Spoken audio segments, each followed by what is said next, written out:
Ernesto, en primer lugar, obrigado. No, por favor, es un gusto colaborar contigo. E eu queria começar a entrevista perguntando um pouco sobre a sua família de origem e a sua formação escolar antes da universidade. Você vem de uma família de militares, não? Sí, yo vengo de una familia de militares, de muchos militares. Mi abuelo fue militar, alcanzó el grado de coronel,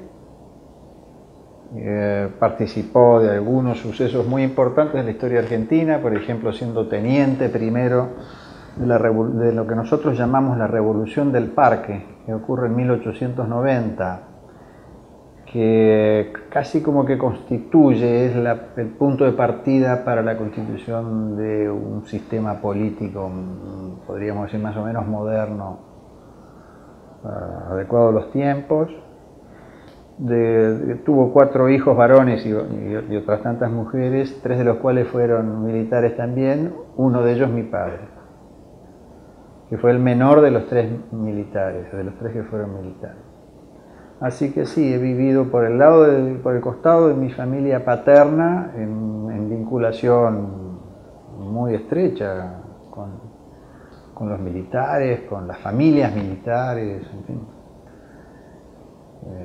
de los compañeros, porque, bueno, como en todas las profesiones, ¿no? Son amigos, se conocen, interactúan, había un club, ¿no? El círculo militar, en fin, esas cosas que a mí me familiarizaron muy tempranamente con el mundo militar. ¿Sí?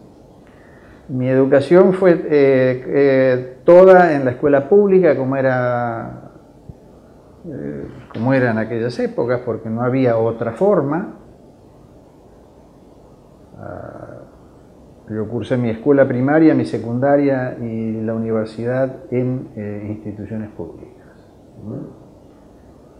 Yo me recibí de sociólogo en la Universidad de Buenos Aires. ¿Cuándo usted entró a la universidad? Yo entré en el año 1960, a mitades de 1965. ¿En sociología? Y yo cursé sociología, sí. ¿Terminó entonces el curso? Bueno, yo terminé el curso, en fin, hay toda una historia alrededor de eso. Yo terminé de cursar en el año 1972. Hice la primera parte de mi carrera muy normalmente, después se cruzaron los golpes militares, las intervenciones militares y alguna decisión que tomé yo de incorporarme a la militancia política, en lo que llamamos aquí el movimiento estudiantil. Eso, bueno, retrasó un poco el desarrollo de la finalización de mis estudios de grado. Yo fui, bueno, militante de la izquierda peronista, digamos así. Fui cofundador de la Juventud Universitaria Peronista. Y nada, cuando ocurre el golpe militar, yo había terminado las cruzadas y había iniciado el trámite que termina con que uno le dan un diploma, que lo acredita. Y nada, vino el golpe y ese trámite no se había terminado. Y bueno, como parte de las represalias que se tomaban en aquel entonces, me demoraron. Yo pude salir al exilio luego, en el año 76. Fui a México. Yo estuve exiliado en México entre 1976 y 1983, que fue cuando vino la apertura democrática aquí en Argentina. Y esa gestión, ese trámite burocrático que hubiera tenido que terminar en un título, no se terminó, no solo no se terminó, sino que rompieron el expediente, en fin, como sabían quién era, no me facilitaron las cosas. Por lo menos pude salir, hubiera podido ser peor, ¿no? Así que en realidad yo terminé, oficialmente me dieron un diploma En el año 1980 y... ¿Cuándo volví yo? 83. Así que tu pregunta es, empecé en el 65, oficialmente terminé en el 83. Deixa eu voltar pouco para a sua infância. Você nasceu em 47. 47. Bom, nos anos 50 e 60, o relacionamento dos militares das Forças Armadas com o peronismo é uma marca muito forte, né, na história argentina. Sim. Como é que a sua família se posicionava em relação a esse tema? Mi familia se posicionaba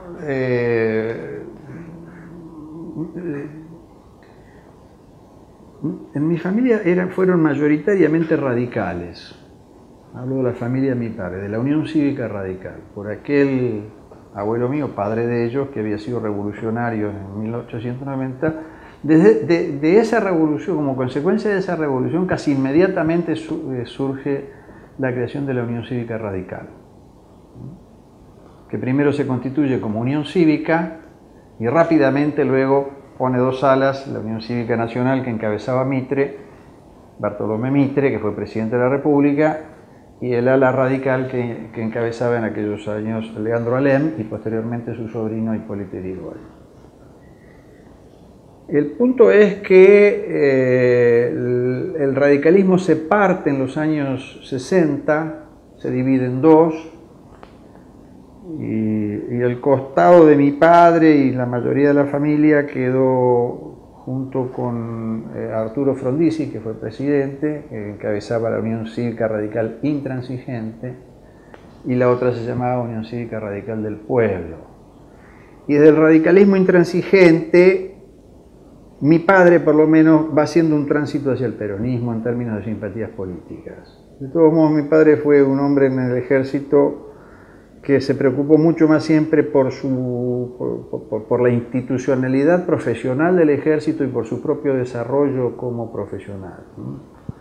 Yo creo que todos esos años el ejército argentino tuvo alas, había liberales, había nacionalistas, luego aparecieron los peronistas a partir de los 40, de mitad de los 40, pero había algunos que eran marcadamente y que anteponían su identidad política a su identidad, llamémosle, profesional, y había otros que no.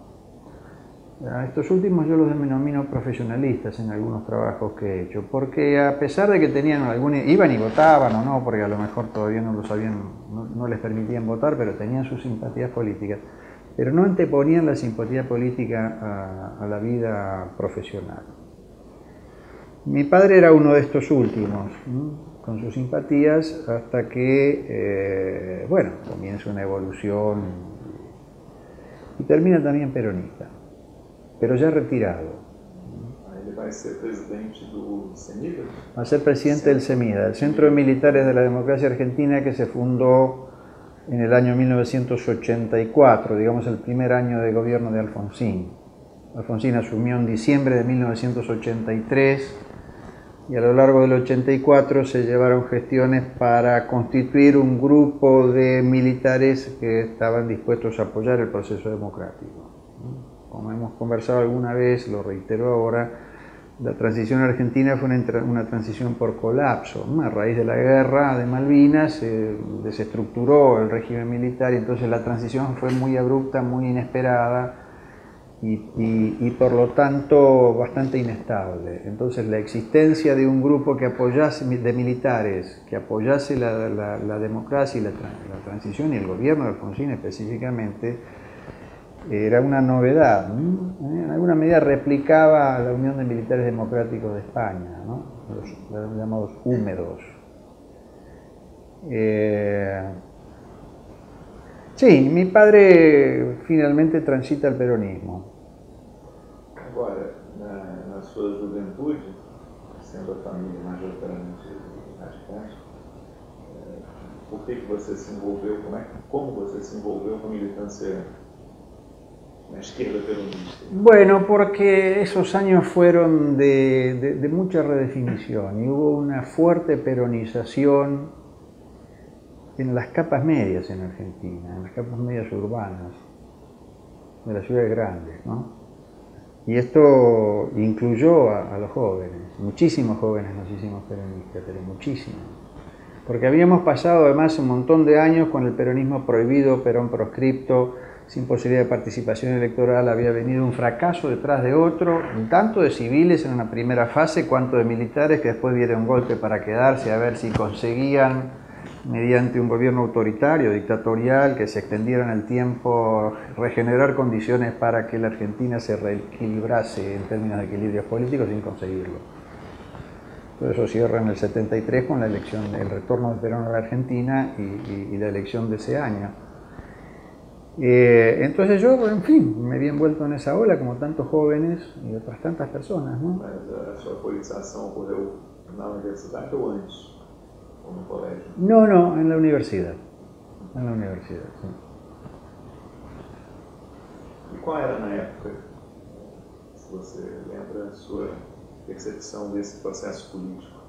De 70, 73, 76, cuando você participó? Y bueno, yo tuve una percepción, digamos, ¿cómo te diría? Hubo una cosa que a veces se olvida, aquí, yo hablo solamente de aquí, de Argentina, probablemente hay similitudes en algunos otros casos, pero la circunstancia de tener una democracia reducida y de tener claro, porque cuando uno digamos, miraba con desapasionamiento, es decir, sin mucha pasión las cosas, con serenidad, se da cuenta que la democracia argentina que había existido entre 1955 y 1966, que es el primer año de un golpe importante, siguiendo la ruta de Brasil en 64, no era una democracia, esa era una semidemocracia. Una democracia con Perón proscripto, con el peronismo proscripto, con un montón de gente que no podía participar. A Perón lo habían derrocado con una revolución violenta que había incluido dos momentos, junio del 55 y septiembre del 55, las dos con mucha violencia, una de ellas con bombardeo en la Plaza de Mayo, que hay un estudio relativamente reciente, no me acuerdo el nombre ahora del autor, un periodista muy... creo que se llama Marcelo Larraqui, pero no quisiera equivocarme. Este hombre investigó, dice que el bombardeo de la Plaza de Mayo fue equivalente al bombardeo de Guernica. Y hubo decenas de muertos, centenas de heridos, imágenes en diarios de tranvías, porque todavía se utilizaban tranvías en la ciudad, destrozados, de gente, de ómnibus incendiados, con gente adentro muerta, en fin, una cosa muy terrible. Y había un ambiente, además de nuestra propia historia, como todos sabemos, a raíz del triunfo de la Revolución Cubana y su expansión, que generaba una opción por la violencia. Y se legitimaba la opción por la violencia en función de la ausencia de condiciones políticas para una práctica democrática razonable. Entonces, en esas condiciones nos fuimos peronizando los jóvenes e incorporándonos a la lucha en diversos frentes. Circunstancialmente o no fue circunstancialmente, empezaron a aparecer organizaciones armadas, clandestinas, algunas de izquierda, otras peronistas, y los jóvenes, conforme fuéramos más izquierdistas o más peronistas, nos vinculábamos un poco más con una o con otra. En realidad fue al revés, fueron las organizaciones las que empezaron a buscarlo. Trababan alguna relación con lo que se llamaban en aquellas épocas los frentes de masa, medio pomposamente, porque les interesaba el trabajo que salía en el movimiento obrero, en el movimiento estudiantil, ¿no? Entonces se fue articulando. Y así, bueno, así fue mi conexión. Mas a sua conexão foi com que grupo? Con Montoneros. Com os Montoneros. Uh-huh. E quando ocorre Nunca fui inorgánico pleno de Montoneros. Montoneros tenía una estructura organizativa armada muy celosamente resguardada por motivos obvios y existía una periferia de formas de militar articuladamente que no éramos propiamente integrantes de las unidades de combate como las llamaban ellos, pero sí armonizábamos políticas. Sí. Héctor também. Héctor também. Companheiros, Sí. mas Sí. apoio. Mas com o golpe de 76, a opção pelo exílio foi como você tomou? Bueno, yo ya para esa época había puesto mis diferencias con la organización con alguna anterioridad y había conseguido desvincularme en buenos términos con la organización. Es importante porque a veces te hacían la vida medio difícil cuando te querías ir, esta puntualización. De manera que yo no tenía demasiadas obligaciones políticas ya para el año, segunda mitad del 75, por ahí. Yo estuve muy en desacuerdo con algunas cosas que hicieron los Montoneros, por ejemplo, con haberlo matado a Rucci, que era un secretario general de la CGT, que era un hombre que apoyaba mucho a Perón en el proceso del regreso de Perón y la transición hacia el regreso, años 71, 72, 73, y otras cosas que yo no, entonces planteé que prefería correrme, no abandonar, me pidieron que no abandonara mi trabajo en el frente de masas, cosa que efectivamente cumplimos los pactos de los dos lados, digamos. Pero no, yo estuve en ese sentido, me parece, calibré relativamente bien lo que se venía y la responsabilidad que iba a tener Montoneros propiamente para que también las cosas ocurrieran de determinada manera, ¿no? Esto no justifica la barbaridad que hicieron los militares, sino que de algún modo califica la manera de accionar de actores del otro lado, ¿no? Que los otros hayan sido malos no embellece a nadie de este lado. De este lado hay que seguir trabajando con conciencia, claridad, responsabilidad. Bueno, yo tenía diferencias políticas, finalmente me abrí, lo que me permitió de alguna manera cierta libertad respecto de este grupo, digamos, de referencia que yo tenía para salir.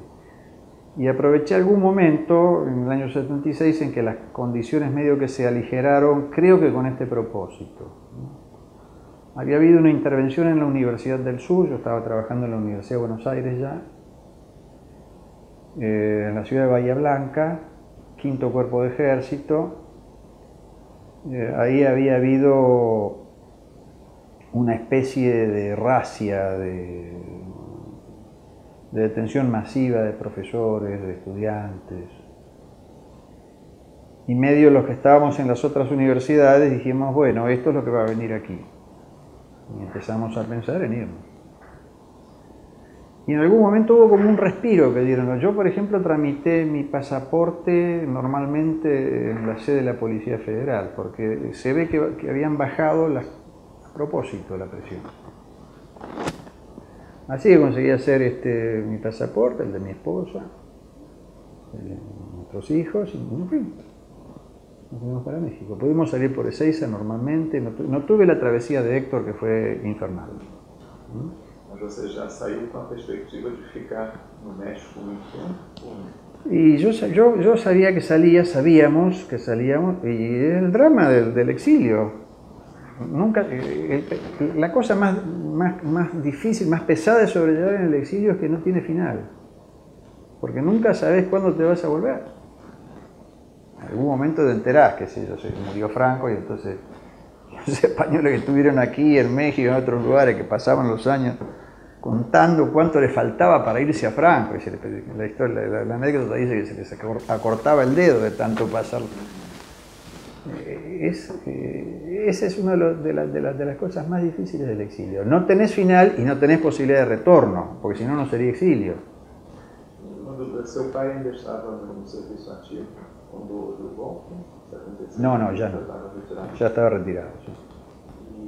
E, bom, como é que você acompanhou do México esse período, processo, né, como chama aqui, pela intensidade e as características que assumiu? Era previsível que teria essa intensidade da repressão que teve? essa violência que evoluiu no Estado? Sí, yo puedo decirlo con toda seguridad porque yo en el año 76, a lo sumo habrá sido año 77, escribí una nota para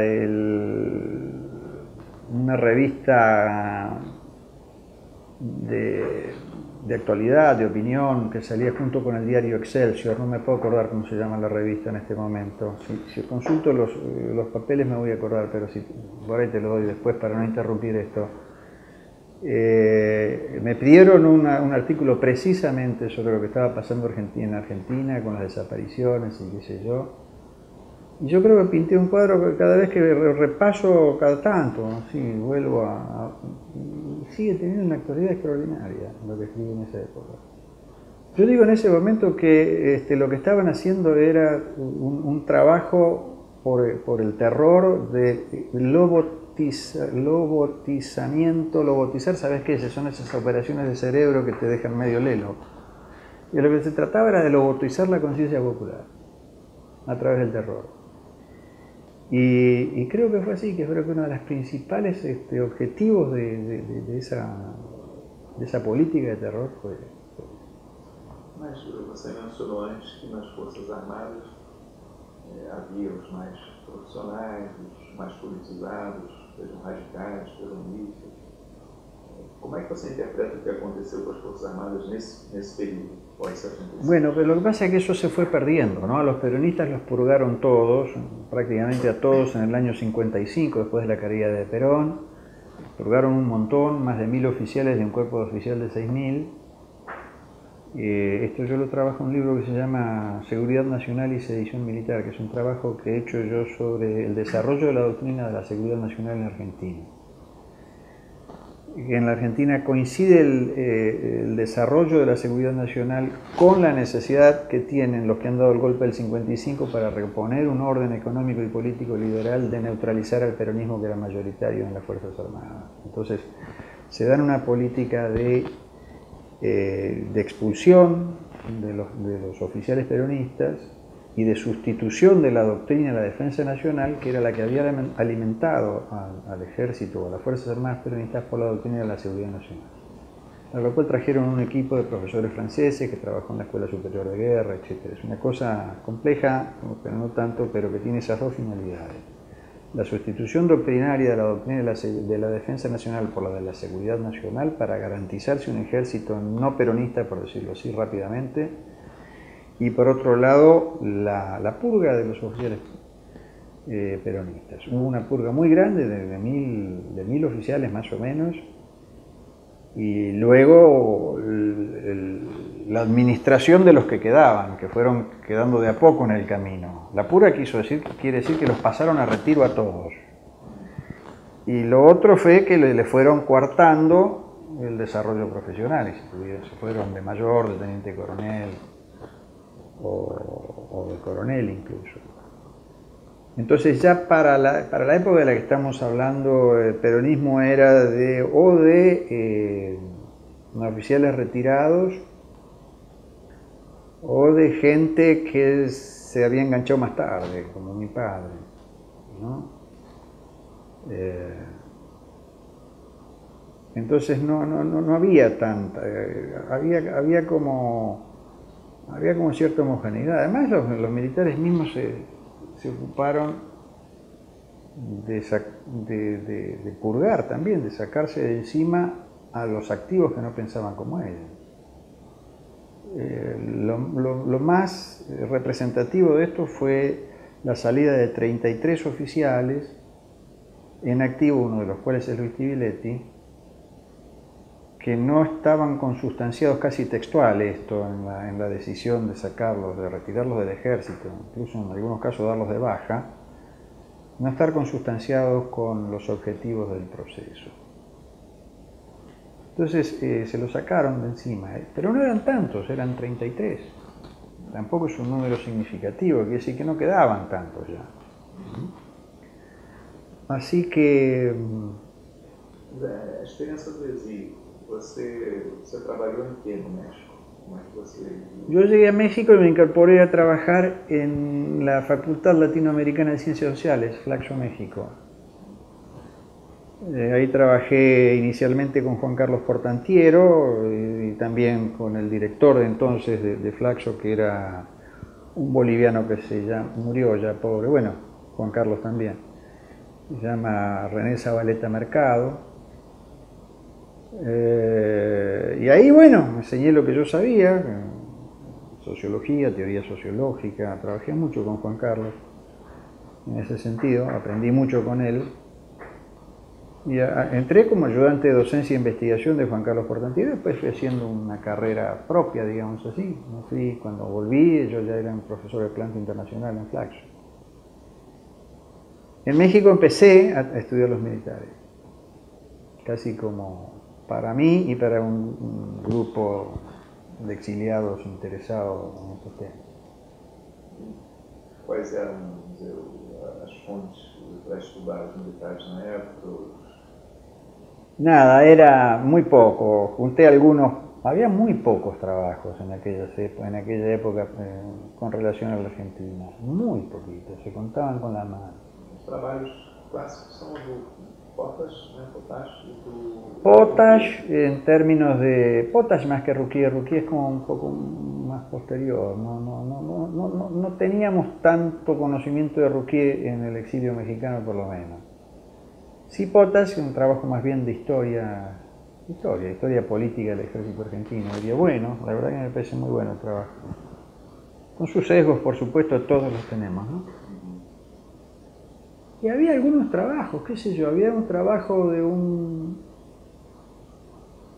señor que se llamaba José Luis de Imas, que había escrito un libro a comienzos de los 60 que se llamó Los que mandan, que tenía un capítulo sobre los militares. Fue la primera cosa más o menos difundida a través del mundo editorial, porque los militares también trabajaron un poco sobre sí mismos, pero más bien quedaban recluidas en las publicaciones del círculo militar, ¿no? Que eran como más restringidas, no estaban en las librerías, qué sé yo, no era tan sencillo conseguirlo. Y después algunos otros trabajos de José Enrique Amíguez, pocos. Un trabajo muy circulado fue un trabajo de José Nun sobre el origen de clase media del golpe militar. Era eso, y sobre todo lo que yo quería era entender qué estaba pasando acá. En aquel momento no me importaba tanto descubrir marcos conceptuales como enterarme de las cosas. Lo primero era enterarme de las cosas, porque cuando voy lejos, imagínense, no había internet ni nada de esto. La correspondencia era por carta y se acabó. No te llegaban los diarios. No había diarios, no había periódicos. En los últimos 2 años sí, ya algo, no sé cómo se hacía, pero recibíamos, alguien tenía la posibilidad de copiar durante la semana las principales noticias de 3 o 4 diarios argentinos, se compilaban, se fotocopiaban y uno compraba eso y ya había por lo menos alguna información. Así que mucho tenía que ver con la gente que nos visitaba, conversábamos. Vocês não chegaram a pensar em sair do México? Ficaram no México? No. Yo estaba relativamente bien en México. Lo único que me pasó en México de complicado es que las autoridades mexicanas, cuando llegué, yo estaba todavía Echeverría de presidente, fueron muy generosos, como fueron en general muy generosos con todos los exilios. Y bueno, como sabían en qué condiciones habíamos salido, buena parte de nosotros, no se pusieron estrictos con la exigencia, por ejemplo, en mi caso, de un título formal. Bastó con que gente mayor y muy bien formada dijera, no, este señor sí es esto, es lo que es, y chao.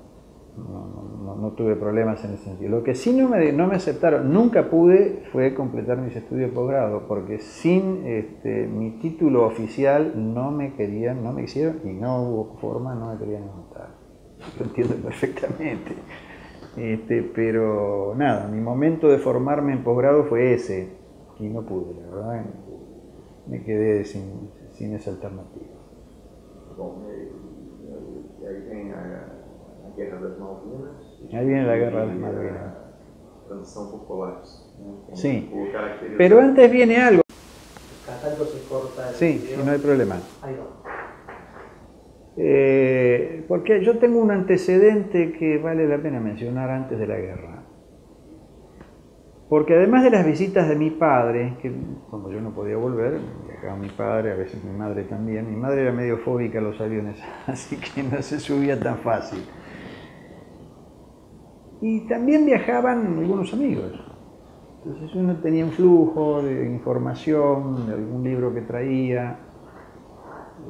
Algunos que salieron tarde al exilio, que se quedaron más tiempo, que aguantaron lo que pudieron y después cuando no dio para más se volvieron, con lo cual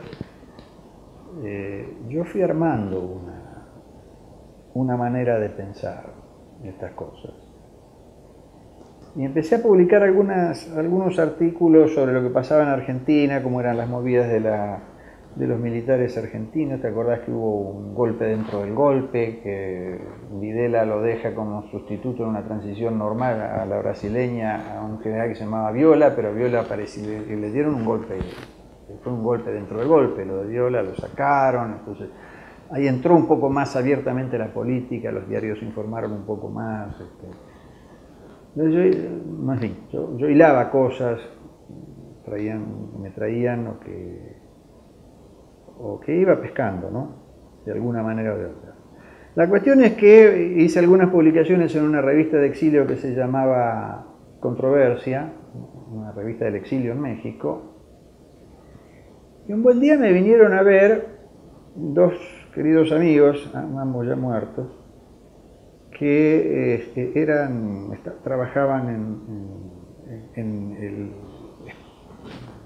la oficina de ediciones de la editorial Siglo XXI, que eran José Aricó y Jorge Tula.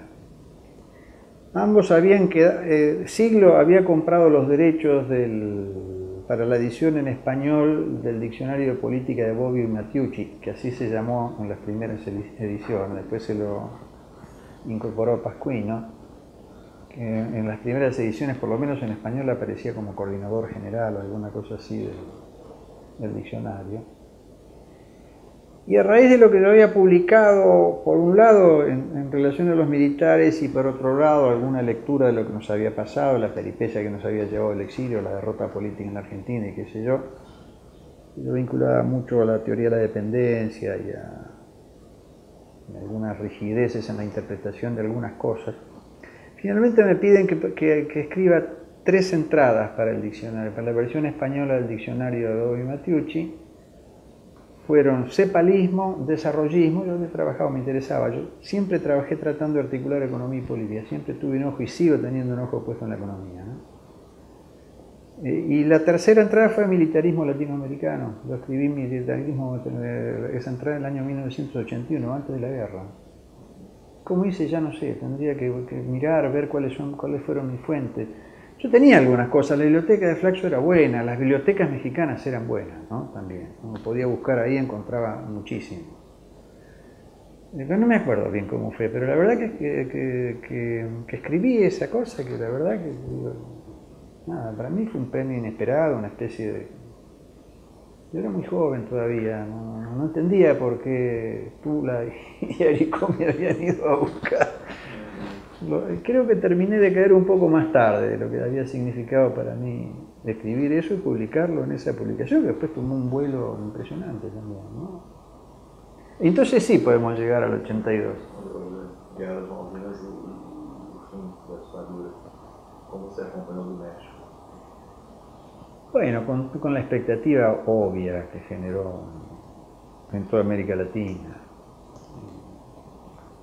Y nada, yo recuerdo 2 cosas de aquel momento muy nítidamente. Una vez que yo formaba parte como asociado, digamos, a una casa de solidaridad de los exiliados argentinos en México, la Casa Argentina de Solidaridad, CAS. Y entonces vinieron un día y me pidieron que le diera a los chicos, a nuestros hijos, alguna charla sobre lo que había pasado, lo que estaba pasando, porque no había terminado de pasar. lo cual me obligó a pensar la guerra y a pensar cómo explicarle a unos chicos, ponele de 8, 9, 10, 11 años, ¿sí? Cómo explicar eso, ¿no? Y bueno, no sé cómo me habrá salido. Después los adultos me dijeron que había estado bien, pero yo no tengo... Para mí fue un desafío, pero realmente importantísimo. Hablar de semejante tema con chicos afuera de la Argentina, que es una cosa de lo más exótica, no sé cómo decir.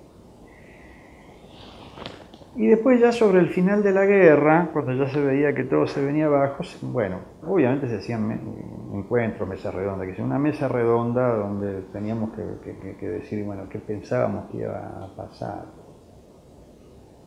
Y ahí sí recuerdo más claramente que una de las cosas que a mí me parecía, bueno, a mí me parecía que el final era inevitable. Yo había mantenido alguna correspondencia con mi padre, epistolar, ¿no? Acá, sobre la guerra.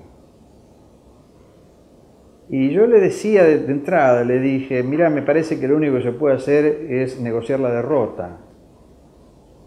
Después del fracaso de la gestión Haig y qué sé yo, que se cayera la alternativa de que hubiera dos banderas y que hubiera un arreglo. Y mi viejo, claro, me respondió como un militar, y poco menos que me mandó, si lo puedo decir con una mala palabra, al carajo, por carta, ¿eh? No, las guerras no se hacen para perderlas, qué sé yo, yo me quedé de puta, ¿cómo es esto? Pero yo tuve muy claro, me parece, de entrada, que no había ninguna posibilidad. Y que lo que había que buscar era un camino de salida, una manera de negociar la salida. Esa fue una de las primeras impresiones. Y un poco hablé de eso, ya era obvio, cuando se hizo esa mesa redonda ya era obvio que no había manera de componer el curso de la guerra, ¿no? Y lo segundo que dije me salió después relativamente acertado. Dije, lo que sí va a suceder, yo había trabajado un poco estas cosas de cómo eran los militares, los liberales, los nacionalistas, que después medio se apacaron para hacerse peronistas. Va a venir un rebrote del nacionalismo dentro del ejército. Y vino. Lamentablemente fueron los carapintadas después, pero vino. Para mí venía de cajón. Si vos vas a una guerra, la perdés, luchás por la patria y todas estas cosas, no puede no suceder que haya un rebrote. Yo la tuve relativamente clara esa posibilidad. Así que no me sorprendió nada, ni con el tiempo lo de los carapintadas, y tampoco la reacción negativa que hubo con la derrota. Y ahí inmediatamente me puse a pensar cómo miércoles íbamos a hacer, porque esto se caía. Nosotros tuvimos en México la visita de dos dirigentes políticos, dos peronistas eran, Vicente Leonides Sadi, que era un viejo dirigente peronista de Catamarca, un hombre raro, un hombre viejo, pero muy consecuente con la lucha de esos años, ¿no? Por lo menos muy condescendiente, ¿no? Un hombre que respetó mucho todo el esfuerzo que se hizo en esos años. Me refiero tanto a durante la época de Perón como lo que vino después.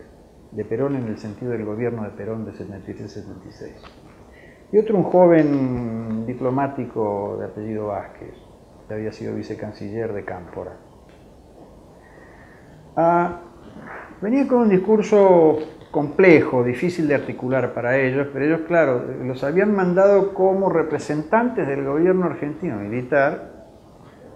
Ellos venían convencidos de que esto se caía y que con la caída de los militares venía la apertura, lo cual no era tampoco tan difícil de imaginar, ¿no?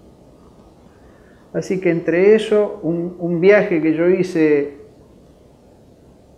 podríamos decir semiclandestino, en el año 82 a Argentina, entré por Uruguay, pero con mis documentos, ya cierta sensación de que las cosas estaban relajadas, pero preferí entrar no por esa por las dudas, sino de ser una cosa un poco más complicada, para darme un poco más de seguridad. Y ya en 82 vi que sí, que se caía, la cosa que se caía. Entonces, bueno. La decisión de volver a Argentina la tomó. Y yo me fui para ver si para empezar a concretar una eventual propuesta de regreso. Sí. En ese momento, en 82. Y me volví en 83, no sé, habrá sido para el mes de agosto, por ahí. Ya con los militares adentro, pero con la cosa de Malvinas ya había venido un relajo. Uno nunca podía estar seguro de que no le pasara algo, pero ya después de la derrota, de la ruptura de la unidad de los militares, porque uno a veces se olvida de las cosas que pasaban. Ellos tenían, ¿te acordás? Tenían una junta militar con representantes de las 3 Fuerzas Armadas. Bueno, después de la guerra eso se partió. Se retiraron del gobierno la Armada y la Fuerza Aérea. Quedó gobernando solo un general que se llamaba Cristino Nicolaides, que después también terminó yendo para ser sustituido por el último que quedó, que fue uno que se llamaba Reinaldo Viñoni, que es el que entrega finalmente la banda presidencial a Alfonsín. O sea que había un quiebre interno del ejército o de las Fuerzas Armadas. La cuestión de la lucha contra el ERP y el Montonero ya estaba prácticamente resuelta, qué sé yo. Así que, nada, había un relajamiento ya de las condiciones de Argentina para ese momento. Y bueno, volví con un semisabático de Flaxo. No había plata para que me dieran un sabático, me dieron un medio sabático, o sea, 6 meses. Y bueno, después a ver cómo me arreglaba mi mundo laboral, pero inmediatamente, ya un pequeñísimo grupo, nos pusimos a pensar qué miércoles hacíamos, qué se podía proponer para los militares en una nueva fase democrática. Y lo primero que nos apareció fue que había que aprovechar la derrota, que fue una derrota que puso en entredicho la capacidad profesional de las Fuerzas Armadas. Entonces, había que aprovechar eso para replantear un modelo de desarrollo profesional. Y el replanteo de un modelo de desarrollo profesional implicaba salir de la doctrina de la seguridad nacional. Un ejército que está para espiar adentro y reprimir adentro a su propia población no es un ejército, no tiene nada que ver con el Estado, con la defensa territorial, con nada.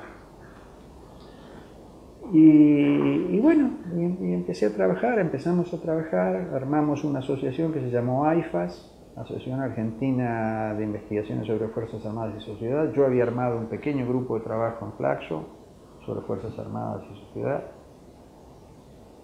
que se transformó en área de investigación de Fuerzas Armadas y Sociedad. Conseguí durante un lapso más o menos de 3 años 2 financiamientos de la Fundación Ford, de manera que pude sostenerme con eso tranquilamente investigando en Flaxo, Argentina. Después se cortó porque, bueno, las agencias tienen esas pautas, digo, que ellos priorizan sus agendas y después de que pensaron que ya lo de la Argentina en términos del problema de los militares, la democracia estaba listo, pasaron a priorizar otras cosas, así que se me cortó ese financiamiento. Pero bueno, para entonces yo ya tenía una cierta inserción en el medio académico y luego terminé partiendo de la Universidad Nacional de Quilmes, que era nueva, recién creada. Me invitaron a formar parte del equipo de organización y reencaucé por ahí el trabajo. Armé también un grupo de Fuerzas Armadas, creo que se llamó Programa. Pero, digamos, al momento de la llegada, la discusión básica, fundamental, y medio como lo dije allá en el salón, había un grupo muy reducido de gente que pensaba que estaba muy bien discutir la transición democrática al estilo de los españoles o los italianos, pero que acá había que resolver qué hacíamos con los militares.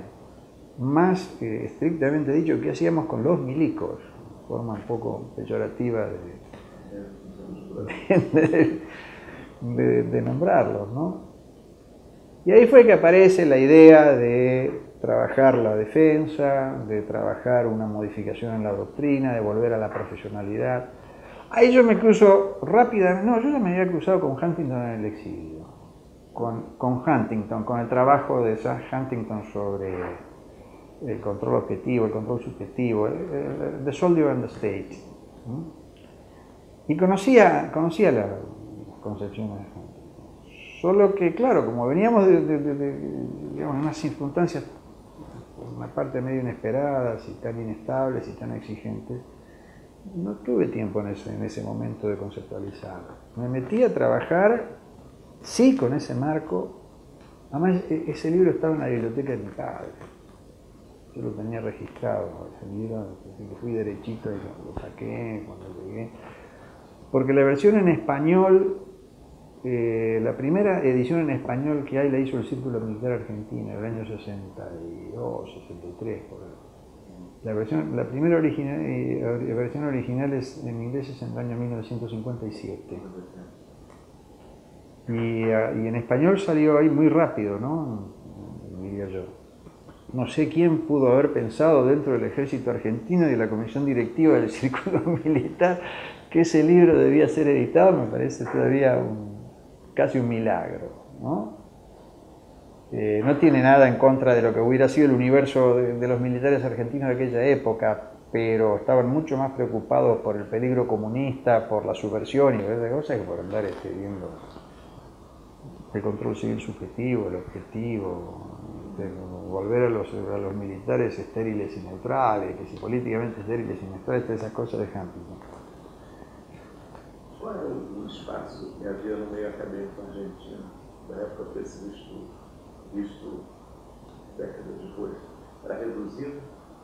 Era reducido. Era reducido. Era bem visto pelos colegas na academia? Nos miraban medio como bichos raros. No era mal visto. No era mal visto y además, en términos inmediatamente políticos, reconocían que había un problema. Y también reconocían, aunque seguían, claro, había mucha plata de la socialdemocracia, de aquí y de allá, para estudiar los regímenes democráticos, la transición como era de aquí, como era de allá. Todo bien, yo no digo nada contra eso. A mí, yo reivindico de pe a pa todavía el trabajo de Huntington en ese libro que tiene Transiciones en América Latina. Para mí sigue siendo una ayuda extraordinaria, un sostén, un soporte teórico, conceptual importantísimo. Pero algo había que hacer en concreto con los militares. Entonces, yo me acuerdo acá, hablando de izquierdas y qué sé yo, una parte de los exiliados que volvieron, no solo de México, de otros lugares también donde estaban, formaron una cosa que se llamó el Club de Cultura Socialista, y estaban Jádico, Portantiero y otros. Y entonces de vez en cuando me llamaban para hablar de los militares, necesitaban.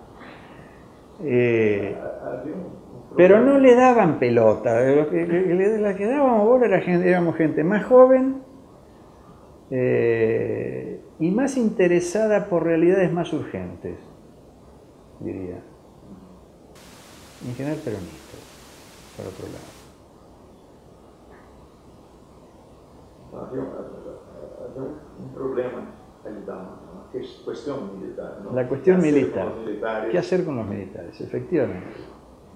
Pero tenías interacción con los militares, con las Fuerzas Armadas en esa época, o era un estudio desde afuera, desde la academia? No, yo tenía alguna interacción por dos vías. Por un lado, por la vía del CEMIDA, que presidía mi padre. Pero los del CEMIDA eran todos retirados, eran militares retirados. Igual la gente estos militares siempre tienen o hijos o yernos o lo que sea que son militares o simplemente conexiones. Circulaba mucha información y muy buena información. Y por otro lado, inicié con dinero de la FOD una investigación que terminó más tarde en un libro que me llevó a hacer entrevistas con militares en actividad, a pedirlas y a conseguirlas. Porque finalmente los radicales eran radicales y la lucha por quiero decir, era gente democrática, gente con una conciencia de la tolerancia diferente, ¿no? lo que había pasado a los militares. Y porque también necesitaban ellos un poco. Fue muy turbulenta toda esa época. Hubo 3 levantamientos militares, bueno, los golpes de los carapintados, como lo querramos llamar, levantamiento, golpe, lo que fuere. Y había que pelear mucho, había que redefinir las cosas. Inmediatamente, a 6 meses de iniciar el gobierno de Alfonsín, comenzaron los juicios a las juntas. Eso era fundamental, conseguir sanciones para los militares, si no, no sobrevivía el gobierno. Debía ser un gobierno asfixiado. Si hubiera quedado trunco el proceso de juzgamiento de los militares, y no se podía avanzar en alguna forma de, llamémosle, reforma militar que lo sacara a los militares de esa autonomía que tenían, que definían sus misiones, su doctrina, la forma de los sistemas de armas que necesitaban, casi que le imponían una decisión sobre el presupuesto. En una transición pactada hubiera sido distinto, porque las cosas se acuerdan más, pero acá no había habido pacto. Y en las condiciones en las que se llegaba, con una derrota militar y el pasivo enorme, por decirlo así, del déficit o de las barbaridades que hicieron en materia de derechos humanos, no había pacto posible. ¿Cuál era el pacto? ¿Quién iba a pactar algo? No había la posibilidad de punto final. No, ni por casualidad. No. Bueno, la prueba está en que eran el oficialismo y fracasó. Y tenían un comandante en jefe del ejército que era un radical, que trabajó para eso y fracasó. No había, los que calculábamos que no había condiciones, finalmente tuvimos razón porque los hechos pasaron de esa manera. Entonces, había que trabajar muy urgentemente, muy apretadamente, y esto nos daba cierta chance de conversar con algunos militares. Yo hice entrevistas con 3 o 4.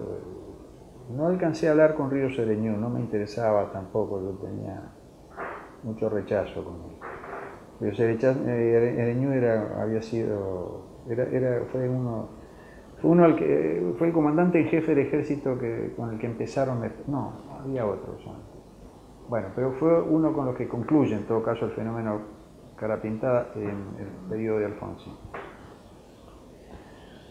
Hablé con el jefe del Estado Mayor, un general de apellido Fernández, si no recuerdo mal, con otros de sus subordinados, otro general del staff del Estado Mayor. Me hablé que yo tuve entrevistas para que estaba trabajando para la Ford. Bueno, y estaba el canal de los 33 orientales que acabo de mencionar, que eran oficiales mucho más jóvenes, cuyos compañeros estaban todos en actividad también, ¿no? Entonces había formas de ir hablando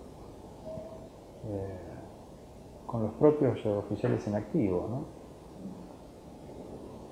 Em que momento você começou a ter mais contato com o meio acadêmico no Brasil? Muy temprano también.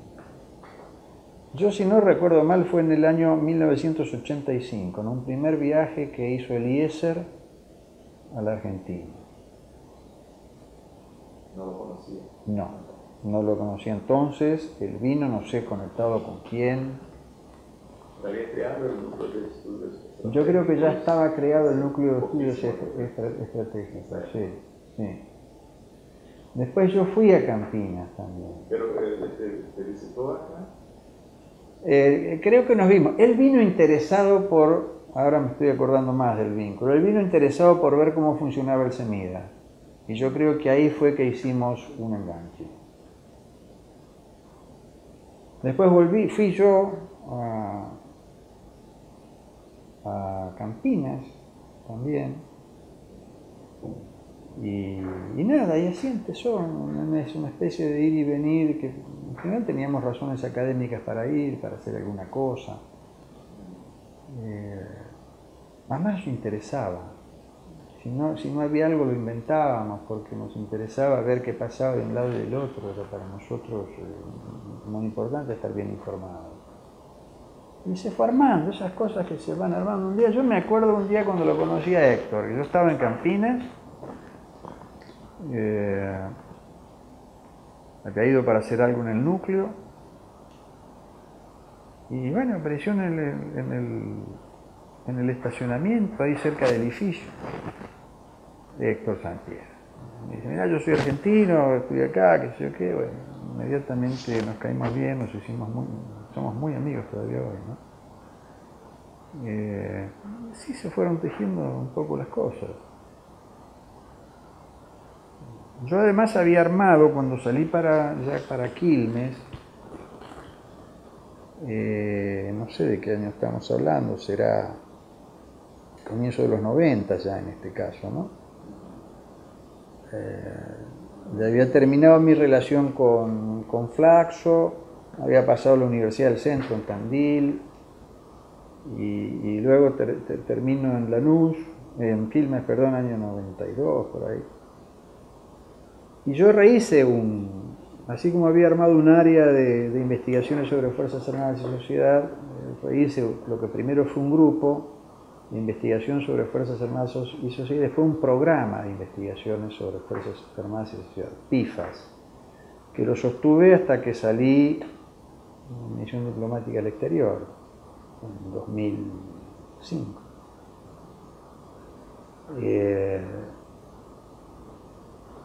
Entonces, bueno, ahí fuimos tejiendo relaciones, íbamos, veníamos. Fue mucho más dinámico ya a partir de ese momento, ¿no? Ainda que fossem processos históricos e políticos muito diferentes, te interessava a discussão acadêmica no Brasil na época?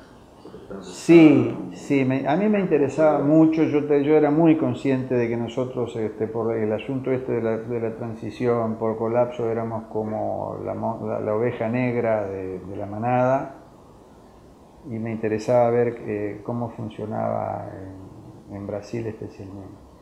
Yo he sido muy brasilerista, además, ¿no? Yo soy hice un primer trabajo de investigación en Flaxo, México, que es un trabajo comparativo de Brasil y Argentina sobre el surgimiento del orguismo y del peronismo.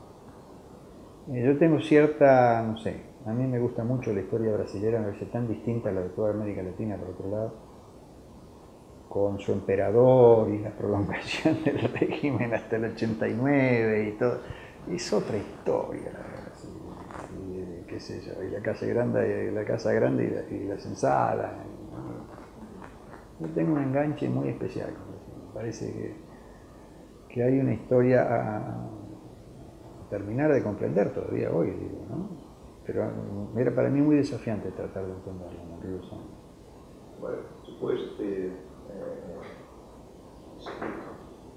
pesquisado sobre relações civis militares e transição, você teve período como chefe de gabinete, ministro da Defesa. Sí, pero esto ya fue en la época ya última, ¿no?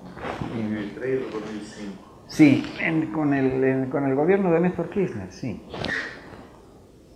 Sí. E como foi a experiência de lidar com questões de defesa, não como investigador, mas como...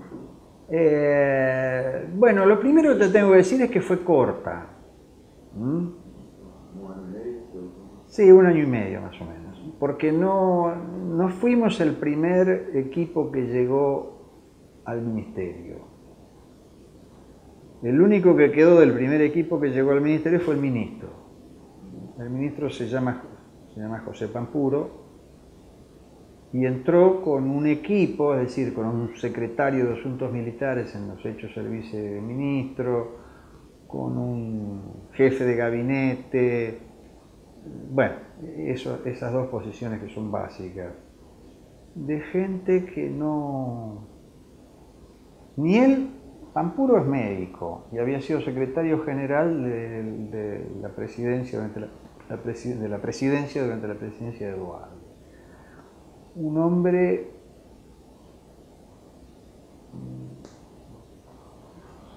un arreglador, un componedor, un gran conversador, un hombre para la generación de alianzas y de acuerdos y de estas cosas, lo que a veces nosotros llamamos acá también la rosca, pero no entendía nada de militares. No sabía nada, realmente nada de militares. Un hombre sí, que no sabía nada de militares. Era un hombre que era capaz, yo lo vi, yo no lo vi porque no lo vi, pero sabía, por mi posición ahí de jefe de gabinete, que tenía, por ejemplo, una reunión semanal prácticamente fija con Jorge Bergoglio, que en ese momento era arzobispo de Buenos Aires. Tipo que miraba, tenía una especie de clarividencia porque es además el tipo que le propuso a Duhalde, cuando Duhalde era presidente, que Néstor fuera candidato. Es como decimos acá entre comillas, el que le vendió la candidatura de Néstor a Duhalde. Tuvo la fortuna Néstor de que otros dos candidatos de mayor peso no me dieron nada. Uno fue el actual, ya no, gobernador de Córdoba, pero bueno, el referente más importante del peronismo en Córdoba todavía hoy, y el otro no me acuerdo quién era en este momento. Entonces, ese primer equipo fracasó. No pudo con la encomienda, con lo que le pidieron, y entonces vino un recambio. Y ahí entramos un nuevo secretario general, un nuevo subsecretario de Política Estratégica y un nuevo jefe de gabinete que fui yo. Fue una experiencia de gestión bien interesante, porque los que entramos sí entendíamos un poquito de cómo eran las cosas. Y este hombre era un tipo muy permeable, un hombre muy especial, un médico, un tipo que escuchaba mucho. Mas o relacionamento com os militares, com as Forças Armadas, então já se haviam passado 2 décadas do fim da ditadura, né? Como é que era sí. Uma nova geração já militar? Con la gente con la que yo pude uy, me parece que se me cayó esto. Como é que os militares viam nessa época, que você era chefe de gabinete, o papel deles, a posição deles como uma instituição nacional? Mira, fue como todo, muy complejo. La gente que teníamos cerca, bien, pero la gente que uno tiene cerca es la gente que uno elige. Entonces, no era tan difícil. Me refiero a quién era el jefe, el comandante. Bueno, ahora eran ya jefes de Estado Mayor, la más alta jerarquía. El jefe de Estado Mayor dentro del escalafón burocrático, ¿no? Y la verdad es que con los que estuvieron en la Fuerza Aérea, en la Armada y en alguna manera en Ejército también, por ahí en Ejército fue un poquito más complicado, tendría que revisar un poco, no me acuerdo bien. Ahora, en general bien. No había resistencia de la parte de los militares a que los civiles... Ya no había resistencia de los que estaban en actividad explícita, sí de los retirados. Y como había una fuerte política ya de ir recuperando el tema de derechos humanos, eso causaba mucho escozor, especialmente de nuevo en los retirados. Pero no tanto en la gente en actividad. Después vino el episodio que me sacó a mí de la jefatura de gabinete, que fue muy también aglutinador, que fue la decisión de Argentina de participar en la MINUSTAH, que fue importantísima porque significó el desplazamiento de un contingente bastante numeroso, no tan numeroso como el de Brasil, que nos doblaba en número, pero tuvimos ahí una cifra de alrededor de 550 efectivos, que no es poco. Era un regreso a actividades militares después de la guerra, en terreno, con armamento, porque era capítulo séptimo la misión, con despliegue de las 3 armas además, porque hasta había un hospital reubicable que todavía está allá y es el que atiende la salud de todo el contingente y de toda Naciones Unidas, el personal de Naciones Unidas, de la MINUSTAH civil, digamos,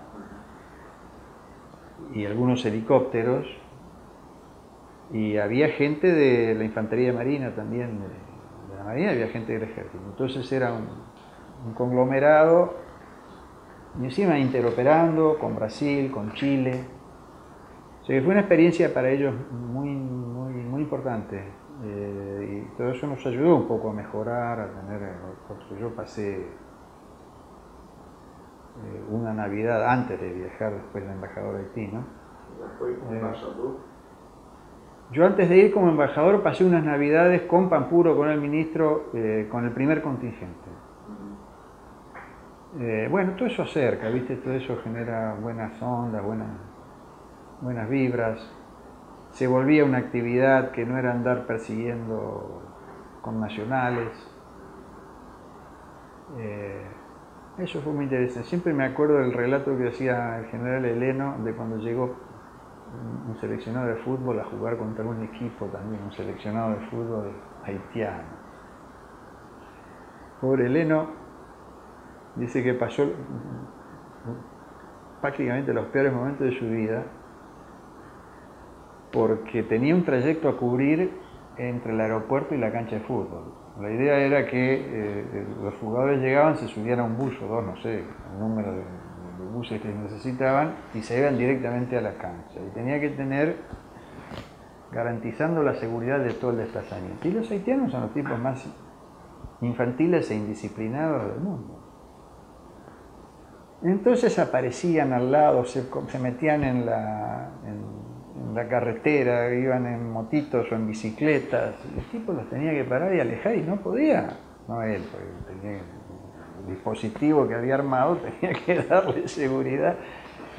Y que paraban a cada rato y que no podían seguir. Y dice que la pasó mal hasta que llegó el contingente. La verdad que fue en su primera fase, te digo prácticamente hasta pocos años antes, yo me fui antes del terremoto, ¿no? Yo salí en 2008 de Haití, pasé a Guatemala. Fue una gran experiencia en todo sentido, porque además de la coordinación de trabajos entre los contingentes militares, que siempre se había mediado por la jefatura militar, que además estaba monopolizada por un general brasilero e indistintamente un jefe de operaciones argentino o un jefe de operaciones chileno, o sea que se manejaba, digamos, entre latinoamericanos, y el jefe civil de la misión, propiamente el jefe de la misión, era un embajador, todavía hoy embajador, Juan Gabriel Valdés, chileno, ¿no? Entonces nos entendíamos todos muy bien, muy rápido y muy bien, se trabajó mucho y muy bien. Y eso ayudó mucho a mejorar las relaciones de la conducción política del Ministerio con las Fuerzas Armadas. Você avalia que a participação militar nas missões de paz que a Argentina participou foi importante para a instituição? Sí. ¿En términos de profesionales o de autoestima? En términos profesionales, de autoestima, sí. Sí, fue muy importante. Porque la verdad es que se operaba en el terreno contra un enemigo, pero en pequeñas bandas a medias políticas y a medias de delincuentes, pero hubo que hacer un despliegue, controlar territorios, recuperar territorios que se habían perdido. En Puerto Príncipe, en Gonaïves, donde estaba el asentamiento argentino, en Puerto Príncipe, donde estaba básicamente el asentamiento brasilero. Hubo operaciones militares, algunas relativamente complicadas, sobre todo en Puerto Príncipe. Y hubo mucho trabajo interoperacional. Yo creo que fue para los argentinos muy importante. De lá você foi para Guatemala por motivo convite dessa embaixadora? Y porque después de 3 años de Haití a mi amigo, el canciller de entonces, Jorge Tayana, que es sociólogo como yo, de mi misma edad, más de que somos peronistas de 1000 años los dos y esas cosas, que había sido con Menem embajador en Guatemala, me dijo, mira, te tengo que sacar de ahí porque ya hace mucho tiempo, qué sé yo, ya me dio la inicio, no, che, bueno, hay que pensar que no me tengo que ir de acá. Pero lo único que tengo hoy es Guatemala, que es lindísima, ahí nacieron mis 2 hijos, qué sé yo qué, bueno, me voy a Guatemala. Me fui porque se consideró que el 3 años era un tiempo prudencial. Yo medio lo había sondeado también. Era difícil, fue una experiencia extraordinaria yo creo para todos. Yo creo que si vos hablás con el embajador Paulo Cordeiro te va a decir lo mismo. Haití es un país muy desafiante. Lo tomás o lo dejás. Si no te gusta, lo único que estás pensando es cuándo vas a tomar el avión de vuelta. Ahora, si te podés enganchar de alguna otra manera, y si vos sos un tipo abierto a tratar de entender la diversidad social, las cosas tan raras que pasaron en ese país, que tienen un idioma propio, que tienen una religión propia, y que no tienen condiciones para autogobernarse tampoco, con una complejidad enorme, es muy desafiante. Si te interesa la gente, finalmente pasás por situaciones de vida cotidiana complicadas, pero te aguantas todo, ¿no? Si tenés un buen motivo, te aguantas todo. Nosotros lo pasamos muy, muy bien, aunque parezca mi esposa y yo. Bueno, a Pablo lo acompañó Vera también, su esposa, ¿no? No, es una cosa muy seria. Una cosa muy, muy seria, te atrapa, te agarra, o si no querés salir rajando al minuto, te digo, ¿no? Yo tuve un embajador al que le pregunté, no voy a decir ni de qué país es ni nada, ni el nombre. Bueno, estábamos en el primer 25 de mayo, que es nuestra fiesta de patria, se festeja en las residencias, ¿no? Estábamos entonces en ese festejo en la residencia y yo me acerco a él, que estaba por ir, y le digo, bueno, ya que te estás por ir, decime, era un latinoamericano, dame algún consejo, dame alguna referencia, dame algún tip. Y me dijo, mira, te voy a decir solo una cosa, el mejor camino para Haití es el camino del aeropuerto. Del aeropuerto. O sea, es por eso te digo, es así, o lo querés o lo dejás. No hay término medio. Y esa primera fase fue muy interesante desde el punto de vista de la coordinación que se hizo no solamente con Fuerzas Armadas, sino entre los gobiernos, entre las cancillerías. Ahí se armó un mecanismo que fue primero llamado 3x2, de Argentina, Brasil y Chile, y los ministerios de Defensa y de Relaciones Exteriores. Después fue 3x4 porque se sumó Uruguay, y después fue de 3x N conforme se iban sumando o bien contingentes o contingentes que no habían sido convocados antes. Hasta que yo me fui, creo que llegamos a hacer una reunión de 2x9. O sea, se coordinaba a un nivel ya latinoamericano bien importante. Lo que no era tan lindo es que la cooperación fracasó y sigue fracasando.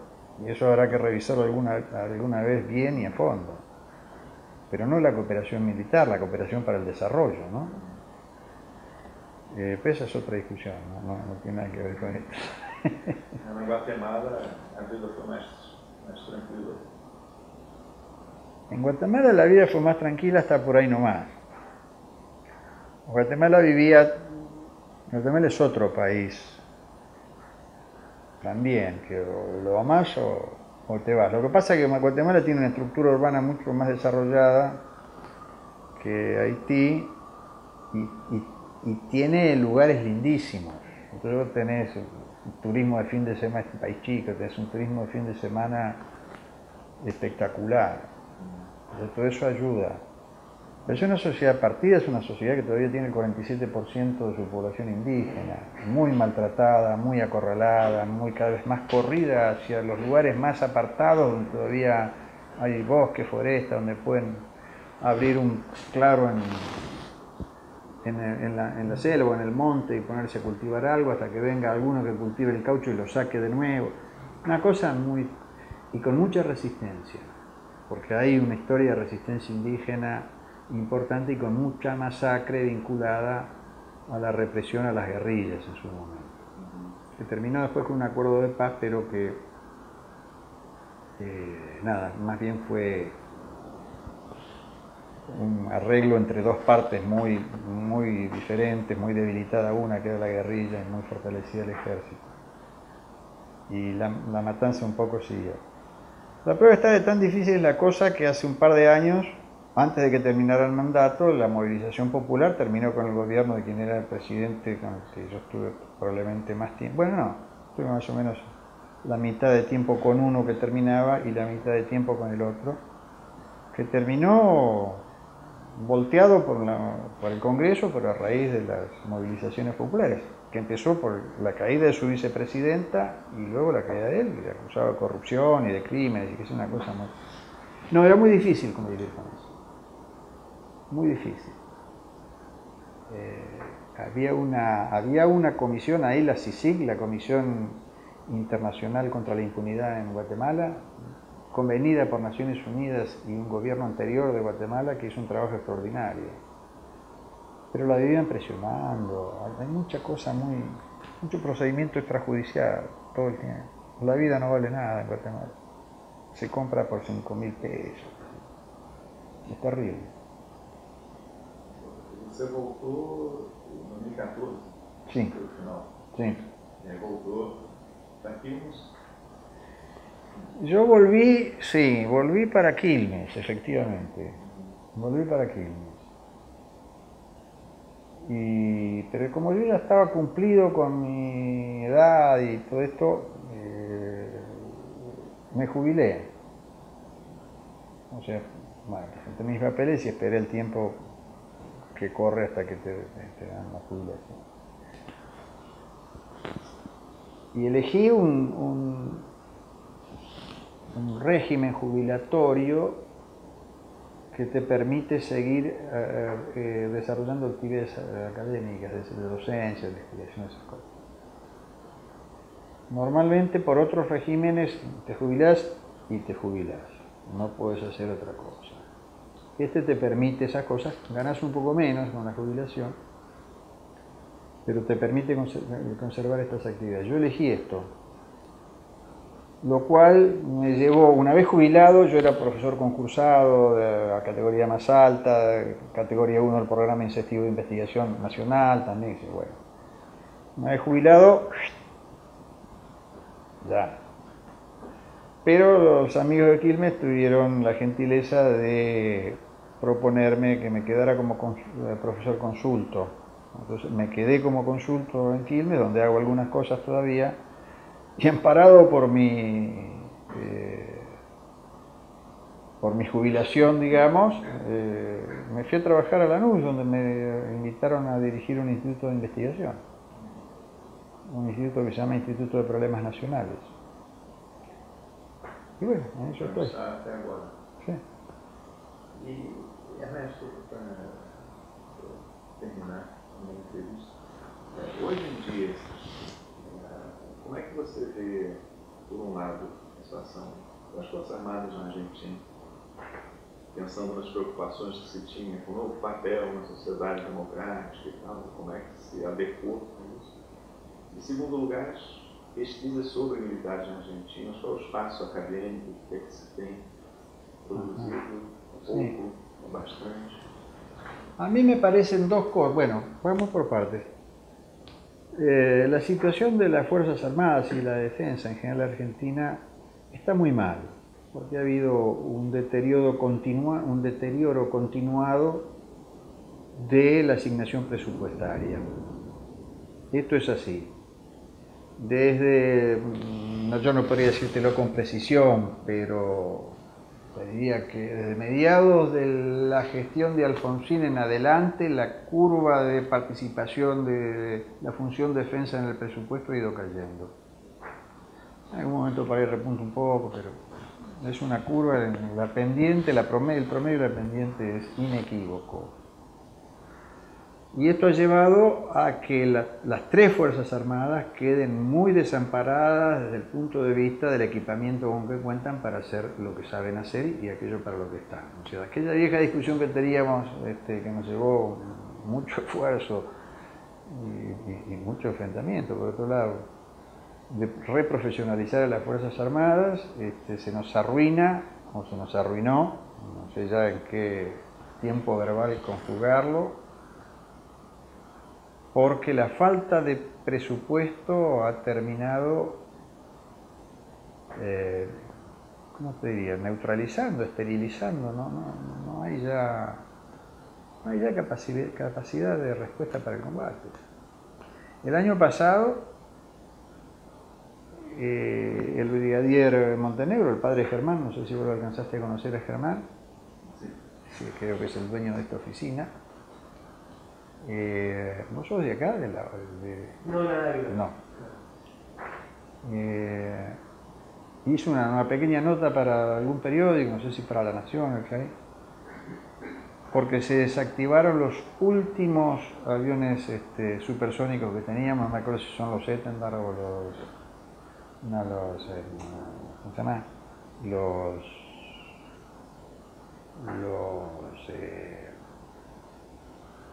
Los aviones israelíes que copian al francés. Sí, no sé si eran los 70 franceses o su versión israelí, que era lo único que quedaba. Argentina no tiene más aviones supersónicos.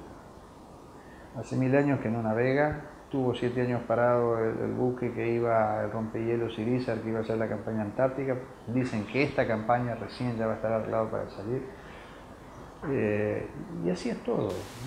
La falta de material, de sistemas de armas, ha sido muy notoriamente desatendido, casi como una variable también de ajuste, se lo ha utilizado como una variable de ajuste de los militares al sistema político, ¿no? De forzar la subordinación. Esto está trabajado por Huntington. Una de las formas de control civil que menciona Huntington en su texto famoso es precisamente el ahogo presupuestario. Y por otro lado han pasado cosas que vos decís, ¿cómo puede suceder? Hay un montón de pilotos de guerra, de combate, que se formaron para eso, que tuvieron el entrenamiento de la guerra, como no han tenido ni siquiera algunos de los países europeos que están hoy en la OTAN, por ejemplo España, que se perdió. Algunos porque se retiraron por viejos, porque se fueron yendo, nadie los cuidó, nadie se preocupó porque pasaran esos saberes, no había aviones, los aviones no eran seguros. Algunos por falta de oportunidades se fueron a trabajar a compañías aéreas privadas, es decir, que terminamos formando pilotos de combate que cuesta un montón de dinero formarlos para que vayan a trabajar a aerolíneas argentinas, a Iberia o no sé dónde. Bueno, te digo, todo mal en este nivel, todo mal. Pero este es el problema principal que tenemos hoy. No hay medios. Apenas si se mejoró un poquito las remuneraciones, pero esa era otra variable terrible. La gente se iba porque no le alcanzaba la plata. Esta es la verdad de la milanesa. Lo que pasa es que ha sido muy difícil trabajar en ese sentido, porque, en el sentido de contrarrestar esto, ¿no? Bueno, en parte a mí, porque yo me fui de embajador, no podía abrir la boca para hablar de estas cosas. Pero además no empezó con los Kirchner, ¿eh? Esto viene cayendo, ya te digo, de la época de Alfonsín, con Serrucho, pero viene cayendo. Una despreocupación que no tiene nada que ver con lo que pasó en la Argentina, ¿verdad? No se entiende nada de esto. Y lo otro, curiosamente... No es una punición pelo pasado. Sí, pero después ya fue una inercia medio de desidia, ¿viste? De no preocuparse de esto porque tenemos otros problemas. Claro, la gran crisis del 2001 también justificó muchas cosas. ¿Qué vamos a gastar? ¿En cañones o en mantequilla? ¿Y qué sé yo? ¿Gastemos en mantequilla? Bueno, demos entonces planes sociales, todo bien, ¿viste? Pero en algún lado hay que armonizar las cosas. No puedes regalar el potencial enorme que tenías en Fuerza Aérea. Es una locura. Una locura. Te quedaste sin avión y te quedaste sin piloto, de tipos que tuvieron un comportamiento en la guerra extraordinario y que adquirieron, además los que sobrevivieron, una experiencia extraordinaria. Y no la encontrás ni en la Fuerza Aérea China ni en los pilotos chinos. Solo comparable con los británicos, con los americanos, y no sé con quién. Los rusos, obviamente. Y la pregunta sobre el espacio en la academia para investigaciones sobre... Sí, yo creo que ha crecido y ha crecido bastante comparativamente. Hay muchos más lugares donde se trabajan estos temas. Bueno, no sé si son muchos más, hay más. Hoy viste algunos chicos jóvenes,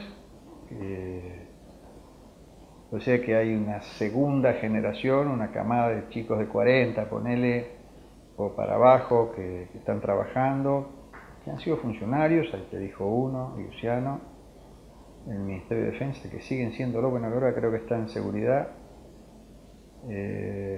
A mí me ha sorprendido a mi regreso ver que hay una camada joven, más numerosa que la nuestra, afortunadamente, que ha tomado la posta.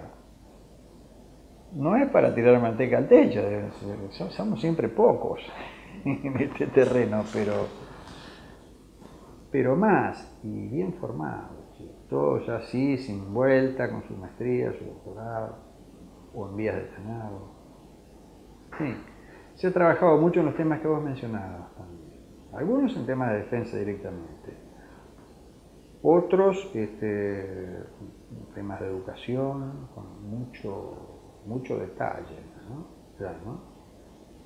Bueno, con cuestiones de género, misiones de paz. Afortunadamente hay. Porque quieras que no, hay vasos comunicantes, y alguien que está trabajando en misiones de paz por ahí clausura esto y se va a trabajar otra cosa. Bueno, lo que hace Sabina, que también pasó por el ministerio. De pronto vuelve a sus temas, vuelve a la academia, ha trabajado Minustah con Mónica Hirst, ahora ha hecho un convenio con ustedes, o han hecho ustedes un convenio, en fin, se mueve, eso está muy bien. Y hay un vaivén, y está bien. Esto de ir a la gestión y salir de la gestión para volver a la academia está bien. No está mal, está bien. Le hace bien a todo el mundo.